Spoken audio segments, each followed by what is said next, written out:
সাম্প্রতিক একটি গবেষণায় দেখা যাচ্ছে প্রচলিত যে অ্যান্টিবায়োটিকগুলি আছে এগুলি বিভিন্ন ব্যাকটেরিয়ার বিরুদ্ধে দিন দিন অকার্যকর হয়ে যাচ্ছে। এই ধরনের ব্যাকটেরিয়াগুলি হাসপাতালে থাকা রোগী, বিশেষত সার্জারির রোগী এবং আইসিইউতে থাকা যে সমস্ত রোগীরা আছেন, বিভিন্ন ইমিউনো কম্প্রোমাইজড যে রোগীরা আছেন তাদের ক্ষেত্রে আরও বেশি ঝুঁকি তৈরি করছে।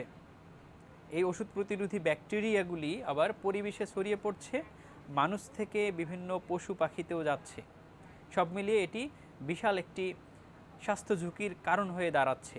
এসব নিয়ে আমাদের সাথে কথা বলতে আমাদের সাথে আজকে আছেন ডাক্তার জাকির হোসাইন হাবিব, আইইডিসিআর এর মাইক্রোবায়োলজি বিভাগের প্রধান বৈজ্ঞানিক কর্মকর্তা এবং এই গবেষণা দলের যিনি নেতৃত্ব দিয়েছেন। আপনাকে স্বাগত জানাচ্ছি আমাদের স্টার কানেক্টসে। প্রথমেই মিস্টার জাকির, আপনার কাছে জানতে চাইব অ্যান্টিবায়োটিক রেজিস্ট্যান্স বিষয়টা কী, যেটা নিয়ে আপনারা গবেষণা করছেন, আর 2017 থেকে যে আপনাদের কন্টিনিউয়াস সার্ভিলেন্স স্টাডিটা, সর্বশেষ যে রিপোর্টটি আপনারা গত সপ্তাহে প্রকাশ করলেন, এই বিষয়টি নিয়ে আমাদেরকে একটু জানাবেন। ধন্যবাদ। আমরা সাধারণত অ্যান্টিবায়োটিক রেজিস্ট্যান্স বলি না, আমরা সাধারণত বলি অ্যান্টি মাইক্রোবিয়াল রেজিস্ট্যান্স। কারণ আমরা একসাথে antibacterial resistance, anti viral resistance, anti parasitic resistance এগুলি সবগুলি ইনক্লুড করে অ্যান্টি মাইক্রোবিয়াল রেজিস্ট্যান্স বলি। তো অ্যান্টিমাইক্রোবিয়াল রেজিস্ট্যান্স সমস্যা আসলে যেদিন থেকে অ্যান্টিবায়োটিক ব্যবহার শুরু সেখান থেকেই কিন্তু এটা শুরু। সেটা যখন পেনিসিলিন আবিষ্কার থেকেই কিন্তু সমস্যা, যেখান থেকে সমস্যার সমাধান সেখান থেকে সমস্যা শুরু হয়েছে। তো এখন সমস্যাটা একটু অনেক গভীর হয়ে গেছে। তো আমরা বেসিক্যালি এই প্রজেক্টটা 2016 সাল থেকে শুরু হয়। 2016 তে আমরা বিভিন্ন ব্যাকওয়ার্ড কাজগুলি করি, আমরা প্রজেক্ট প্রোটোকলটা করি, আমরা এসওপি গুলি তৈরি করি এবং আলটিমেটলি আমাদের 2017 থেকে এটা মাঠ পর্যায়ে, যেটা মেডিকেল কলেজগুলিতে কাজটা শুরু হয়। 2016 থেকে আমাদের ব্যাকগ্রাউন্ড কাজগুলি শুরু হয়ে যায় এবং এখন পর্যন্ত এটা চলমান আছে। এটা বেসিক্যালি ইউএস সিডিসি, বাংলাদেশ সরকার, ইউএস সিডিসি এবং বিশ্ব স্বাস্থ্য সংস্থা এদের সহায়তায় হয়ে আসছে। পাশাপাশি এখন ফ্লেমিং ফান্ড, ব্রিটিশ সরকারের ফ্লেমিং ফান্ড, তারাও আমাদেরকে বিভিন্ন সহযোগিতা করছেন বিভিন্ন প্রোগ্রামে। তাছাড়া আমাদের যে ন্যাশনাল রেফারেন্স ল্যাবরেটরি আছে সেখানে ওনারা সহযোগিতা করছেন। এদের সাথেই এই মাধ্যমে এই সার্ভিসটা চলে আসতেছে। আরেকটু যদি বলি তাহলে এখানে আমরা বেসিক্যালি 9টা সাইটে কাজ করি। 9টা, এর মধ্যে 8টা হচ্ছে মেডিকেল কলেজ, একটা হচ্ছে ইনফেকশাস ডিজিজ হসপিটাল যেটা চট্টগ্রামে অবস্থিত, ওটাকে বলে BITID, Bangladesh institute of tropical and infectious disease. আর এগুলির 9টা, হ্যাঁ, সব মিলে 9টা আর কি। এমনি স্টাডিতে আমরা আসলে কি পেয়েছি আমরা ওখানে সরাসরি ঢুকতে চাই আর কি এখন। জি, এই 9টা সাইটে আমরা কাজ করি এবং এই স্টাডিতে আমরা সাধারণত ওই সাইটগুলিতে আমরা কিছু নির্দিষ্ট সংখ্যক স্যাম্পলের উপর আমরা পরীক্ষা করি যে ওই টেস্টগুলি সাইটেই হয়।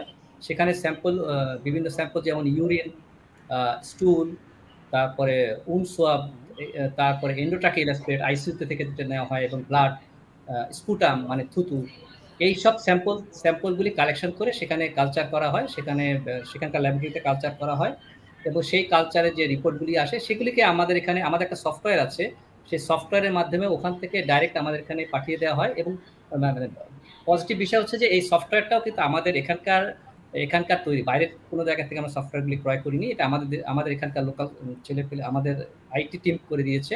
তো সেই সফটওয়্যারের মাধ্যমে আমরা ডাটাটা কালেকশন করি, পরবর্তীতে ডাটা ক্লিনিং করা হয়, ক্লিনিং করে সেটা আমরা অ্যানালাইসিস করি এবং মাঝে মাঝে এই জিনিসটা আমরা সবার সাথে আর কি একটু শেয়ার করি আর কি। তো এখন সর্বশেষ যেটা শেয়ার করেছেন সেখানে আপনারা কি পেলেন আসলে? একদিক দিয়ে চিন্তা করলে আসলে এখানে খুব যে নতুন কিছু আছে তা না, কারণ আমাদের অ্যান্টিমাইক্রোবিয়াল রেজিস্ট্যান্স যেটা আমরা বুঝি সেটা কিন্তু বিশ্বের অন্যান্য দেশের মতোই আমাদের দেশে ক্রমশ বাড়ছে। আমরা তো সেটাই পাচ্ছি যে আগের থেকে বাড়ছে। গ্লোবাল প্রবলেম, এটা একটা গ্লোবাল প্রবলেম, আমাদের দেশেই না সব জায়গাতেই কিন্তু বাড়ছে। কোনো দেশে যারা স্ট্রিক্ট ম্যানেজ করে হয়তো কোনো জায়গায় হয়তো উন্নতি করে ফেলছে, কিন্তু সাধারণভাবে বলতে গেলে সব জায়গায় কিন্তু এটা বাড়ার প্রবণতা আছে এবং সবাই বিভিন্ন পদক্ষেপ নিচ্ছে আর কি। আচ্ছা, এখানে এখন আপনাদের গবেষণায় কি পাওয়া গেল? হ্যাঁ, আমাদের গবেষণায় যেটা পাচ্ছি, পাশাপাশি আমরা আরেকটা গবেষণা করেছি, সেটা অ্যান্টিমাইক্রোবিয়াল ইউজের উপর। আমি একটু এই দুইটাকে একটু মিক্সড করতে চাই, কারণ এই অ্যান্টিমাইক্রোবিয়াল ইউজ মানে কি অ্যান্টিবায়োটিক আমরা ইউজ করছি আর এই অ্যান্টিবায়োটিকগুলির বেসিক্যালি কার্যকারিতা কিরকম। তো আমরা এর মধ্যেই মে, জুন, জুলাই এরকম এই টাইমে ২ মাসের একটা স্টাডি করেছিলাম দেশের ১০ টা সাইটে। সেখানে আমরা দেখেছিলাম যে আমাদের হসপিটালগুলোতে কি অ্যান্টিবায়োটিক বেসিক্যালি ব্যবহৃত হচ্ছে। এছাড়া আমাদের ২০১৯ এ যখন আমরা ডিসেমিনেশন করি ১ম তখন আমরা দেখছিলাম যে হসপিটালগুলিতে কি অ্যান্টিবায়োটিক বেশি ব্যবহৃত হচ্ছে। তো এটা দেখার অর্থ হচ্ছে যে আমরা কি ব্যবহার করছি আর তার কার্যকারিতা কেমন? পাশাপাশি বুঝা। তো আমি এই কারণে ২ টাকে একসাথে একটু করতে চাচ্ছি যে তাহলে একটু বুঝতে সুবিধা হবে। যে আমাদের হসপিটালে যেই সব দামি অ্যান্টিবায়োটিক গুলি খুব বেশি ব্যবহৃত হচ্ছে, সেই বেসিক্যালি ওই দামি অ্যান্টিবায়োটিক গুলির আপনার যদি দেখেন যে ওটা কতখানি কার্যকারিতা। আমরা তো রেজিস্ট্যান্স প্যাটার্ন এর মাধ্যমে দেখার চেষ্টা করি যে কার্যকারিতাটা। তো বেসিক্যালি তাদের কার্যকারিতা কিরকম? তো আমরা কিন্তু সেবার ২০১৯ সালে যখন দেখেছি এবং এখন যে স্টাডি করেছি, সমস্ত স্টাডিতেই একেবারে একটা মানে একই রকম রেজাল্ট ইউজের ব্যাপারে যে সবচেয়ে বেশি ব্যবহৃত হচ্ছে সেফট্রিয়াক্সন, যেটা একটু উঁচু মানে 3rd জেনারেশন সেফালোস্পোরিন, একেবারে সহজ অ্যান্টিবায়োটিক না। এটা ওয়াচ গ্রুপের অ্যান্টিবায়োটিক। ওয়াচ গ্রুপের এটা প্রচুর ব্যবহৃত হচ্ছে। আপনি যেকোনো হসপিটালে, সেটা প্রাইভেট হোক, সরকারি হোক, সরকারি হোক, সেটা মেডিসিন ডিপার্টমেন্ট হোক, সার্জারি ডিপার্টমেন্ট হোক, ওভারঅল আমরা সব জায়গায় পাচ্ছি যে এই অ্যান্টিবায়োটিকটা ইউজ হচ্ছে। কিন্তু আমাদের যে রেজিস্ট্যান্স প্যাটার্নটা আমরা দেখলাম, সেখানে কিন্তু আমরা এই সেফট্রিয়াক্সন নামের অ্যান্টিবায়োটিকটা, এটা কিন্তু খুব বেশি কার্যকারিতা দেখি নাই। এবং আমাদের ওভারঅল যদি আপনি দেখেন, চিন্তা করেন, তাহলে দেখবেন যে আমাদের অধিকাংশ অ্যান্টিবায়োটিকের রেজিস্ট্যান্স কিন্তু দেখবেন যে আপনার 60% এর উপরে, মানে আপনার ১০০ জনকে দিলে ৬০ জনের ক্ষেত্রে কিন্তু এটা তেমন সেটা কাজ করছে না। আর করছে না। অল্প কিছু অ্যান্টিবায়োটিক দেখবেন যেগুলিকে একটু আমাদের প্রেজেন্টেশনটা আছে আপনাদের কাছে। অল্প কিছু অ্যান্টিবায়োটিক দেখবেন যেগুলি কাজ করছে। গুটি কতক অ্যান্টিবায়োটিক। তো আমরা যদি ওই অ্যান্টিবায়োটিকগুলির কথা চিন্তা করি, যেমন আ কার্বাপেনাম গ্রুপের যেমন ইমিপেনাম, মেরোপেনাম, অ্যামিকাসিন, তারপরে এরকম কিছু অ্যান্টিবায়োটিক কাজ করছে। এখন সেগুলি এগুলি ছাড়া অনেকগুলি আপনি এখন আমাদের যদি আইসিইউ গুলিতে দেখি, আমাদের আইসিইউ গুলিতে দেখবেন যে আমাদের ইমিপেনাম, মেরোপেনাম এই জাতীয় অ্যান্টিবায়োটিক গুলি কিন্তু আমাদের ইউজ সার্ভেতে যেটা দেখা গেছে, সেখানে দেখা গেছে আইসিইউতে এগুলি সবচেয়ে ব্যবহৃত হচ্ছে। সেটা কোভিড আইসিইউ হোক এবং নন কোভিড আইসিইউ হোক। তো এখন আচ্ছা। ডাক্তারদের কাছে যখন আপনার অধিকাংশ অ্যান্টিবায়োটিক গুলি রেজিস্ট্যান্স হয়ে গেছে, তখন হাতে কিন্তু যেহেতু কিছু অ্যান্টিবায়োটিক তেমন কিছু নাই, তখন ইমিপেনাম, মেরোপেনাম এই জাতীয় ড্রাগ গুলি আছে। কিন্তু এবং এই ড্রাগগুলি তো সাথে কস্টলি এবং টক্সিক বেশি এই ড্রাগগুলি। এই ড্রাগগুলি টক্সিক। সরি, এই ড্রাগগুলি একটু বেশি দামি ড্রাগ দাম এবং বেশি এবং না সাইড সেভাবে ইফেক্ট যেটা টক্সিক অবশ্য না, ইমিপেনাম, মেরোপেনাম টক্সিক না। কিন্তু এটা একটা আচ্ছা। দামি ড্রাগ এবং এর বাইরে এর পরে তেমন খুব বেশি অ্যান্টিবায়োটিক নেই। এরপরে যে যদি আপনার ড্রাগ ইউজ করতে হয়, এগুলি যদি রেজিস্ট্যান্স হয়ে যায়, তাহলে দেখবেন যে তারপরে কিন্তু আপনাকে অনেক বুঝে শুনে অ্যান্টিবায়োটিক দিতে হবে। এবং আরেকটা জিনিস আমরা দেখলাম, সেটা হচ্ছে ট্রেন্ড, অ্যান্টিমাইক্রোবিয়াল রেজিস্ট্যান্স এর ট্রেন্ড। সেখানে ট্রেন্ডে দেখবেন আচ্ছা। যে অধিকাংশ মানে ২-১ টা অ্যান্টিবায়োটিক বাদে আপনার সবগুলি অ্যান্টিবায়োটিক কিন্তু রেজিস্ট্যান্স হওয়ার প্রবণতা বাড়ছে। আমরা আচ্ছা। ২ টা অ্যান্টিবায়োটিক এর আমরা রেজিস্ট্যান্স প্রবণতা একটু কমতে দেখেছি, যেটা স্ট্যাটিস্টিক্যালি সিগনিফিক্যান্ট। সেটা হচ্ছে আপনার ডক্সিসাইক্লিন, টেট্রাসাইক্লিন এই জাতীয় ড্রাগ। আমাদের বেসিক্যালি আমরা যেটা দেখতেছি যে যেই অ্যান্টিবায়োটিক গুলি আপনার কম ব্যবহৃত হয়, সেইগুলির অ্যান্টিবায়োটিক রেজিস্ট্যান্স টাই কিছুটা কম। মানে এই বিষয়গুলো কি এরকম যে তাহলে ব্যবহার যদি কমিয়ে দেওয়া হয় অথবা রেশনাল ইউজ করা হয়, তাহলে হয়তোবা আমাদের এই ট্রেন্ডটা একটু থেমে যাবে বা কমার প্রবণতা বাড়বে, বিষয়টা এরকম? ডেফিনিটলি। কিন্তু সমস্যা হচ্ছে যে আপনার অ্যান্টিবায়োটিক রেজিস্ট্যান্সটা যত দ্রুত ডেভেলপ হয়, সেটাকে আবার ফিরিয়ে আনতে কিন্তু তার চেয়ে বেশি সময় লাগে। আপনার যত দ্রুত আচ্ছা। অ্যান্টিবায়োটিক রেজিস্ট্যান্স ডেভেলপ হবে, আপনি যদি ওই অ্যান্টিবায়োটিকটার ব্যবহার কমিয়ে দেন, সেটা হ্যাঁ ডেফিনিটলি সেটা আস্তে কমে আসবে। কিন্তু এটা কিন্তু অত তাড়াতাড়ি কমে আসবে না। একটু সময় নেবে। এটা হচ্ছে ব্যাপার। আর এখানে তো শুধু মানুষের কনসার্ন না, এখানে তো অ্যান্টিবায়োটিক আপনার মানুষ ছাড়াও পশু-পাখিতে এবং সর্বত্রই ব্যবহৃত হচ্ছে। তো সেক্ষেত্রে আপনার সেগুলিও কিন্তু একটা বিষয়। রেজিস্ট্যান্সের ক্ষেত্রে আপনারা মনে হয় সব মিলে ১০টি ব্যাকটেরিয়া এবং এ ধরনের বিভিন্ন প্যাথোজেনের উপর টেস্ট করেছিলেন। তো এগুলি আমাদের ১০ টা সিগনিফিক্যান্ট কেন? প্রায়োরিটি প্যাথোজেন ছিল, জি।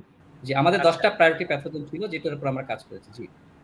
এগুলোতে কি বেশি মানুষ সংক্রমিত হচ্ছে সবচেয়ে বেশি এই জীবাণুগুলি দিয়েই তো?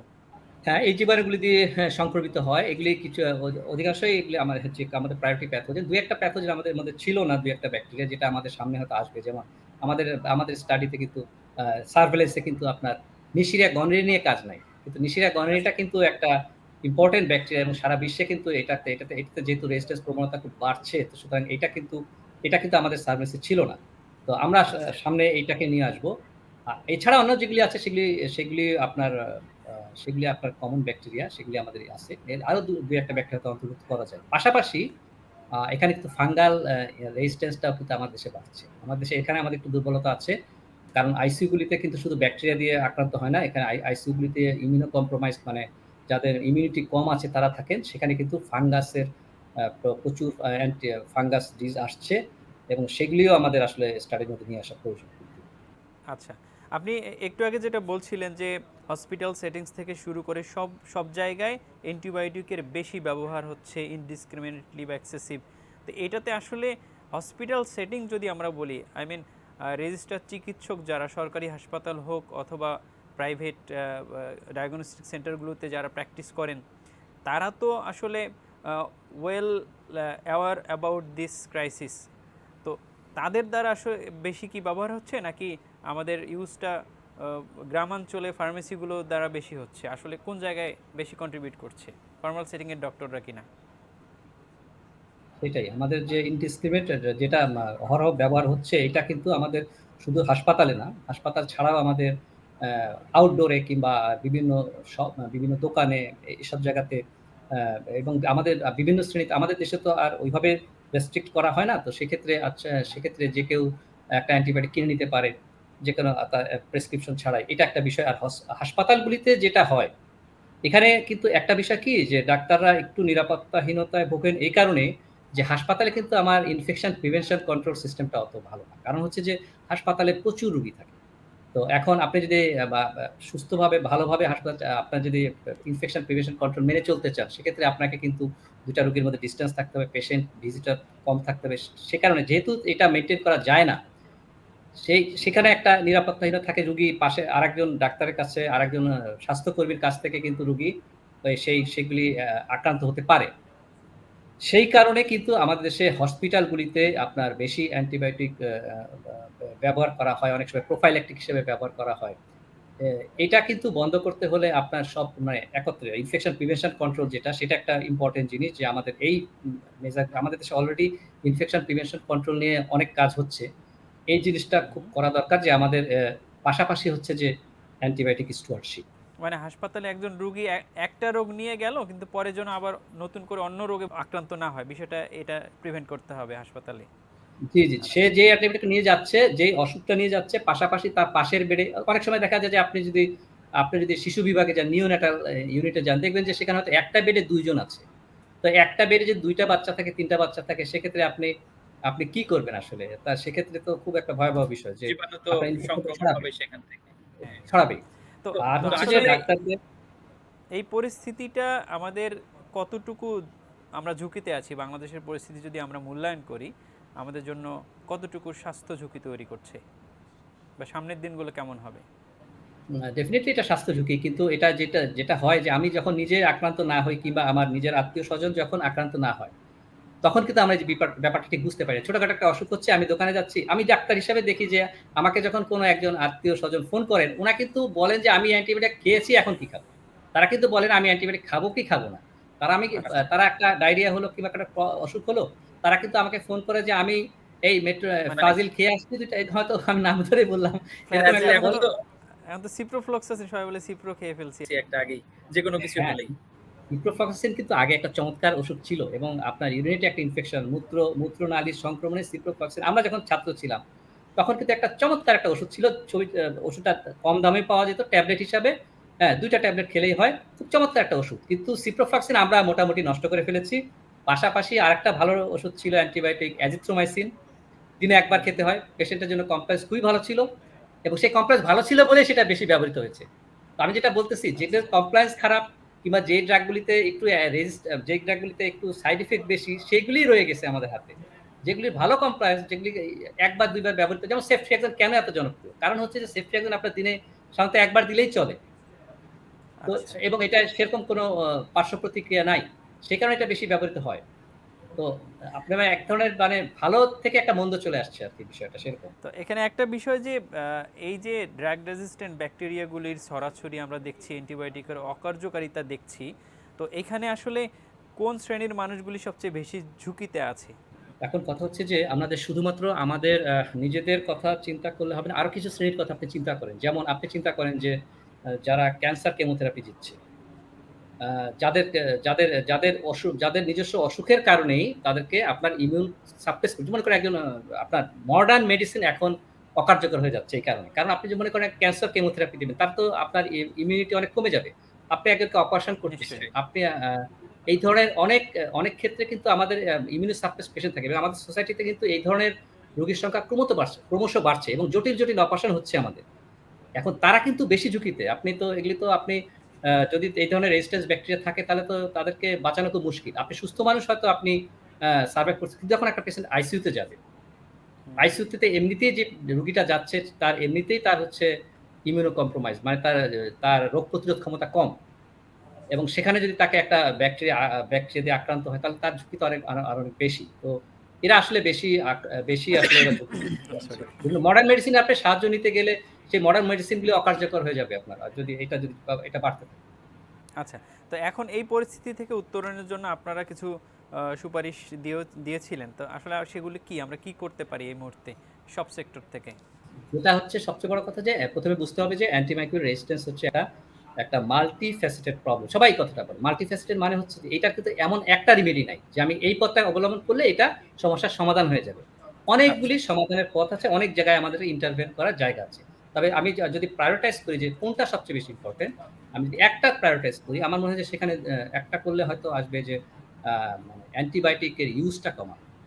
আর অ্যান্টিবায়োটিকের ইউজ কমানোর একটা পূর্ব শর্ত হচ্ছে আপনাকে যে আপনি মানে prevention is better than cure. আপনি যদি প্রিভেন্টিভ মেজারটা ভালো নিতে পারেন, তাহলে কিন্তু আপনার অ্যান্টিবায়োটিকের প্রয়োজনই পড়ছে না। আপনি যদি হ্যান্ড ওয়াশটা ভালো, সিম্পল একটা জিনিস হ্যান্ড ওয়াশ শুনলে কিন্তু অনেকে পছন্দ করে না। কি বলছে ডাক্তার হ্যান্ড ওয়াশ করতে?